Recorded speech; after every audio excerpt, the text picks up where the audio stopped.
94। इब्ने अब्बास रजी अल्लाह अन्हु से रिवायत है, उन्होंने फरमाया कि जब नबी सल्लल्लाहु अलैहि वसल्लम बहुत बीमार हो गए तो आपने फरमाया कि लिखने का सामान लाओ ताकि मैं तुम्हारे लिए एक तहरीर लिख दूं, जिसके बाद तुम गुमराह नहीं होगे। उमर रजी अल्लाह अन्हु ने कहा कि नबी सल्लल्लाहु अलैहि वसल्लम पर बीमारी का गलबा है और हमारे पास अल्लाह की किताब मौजूद है, वह हमें काफी है। लोगों ने इख्तिलाफ शुरू कर दिया और शोर मच गया। तब आपने फरमाया, मेरे पास से उठ जाओ, मेरे यहां लड़ाई झगड़े का क्या काम है। फायदे।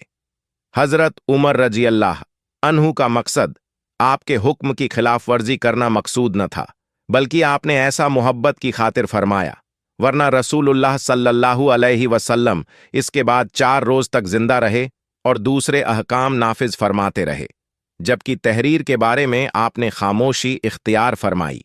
मालूम हुआ कि हजरत उमर रजी अल्लाह अन्हु की राय से आपको इत्तेफाक था।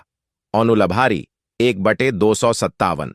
याद रहे कि लिखने का सामान लाने का यह हुक्म आपने हजरत अली रजी अल्लाह अन्हु को दिया था।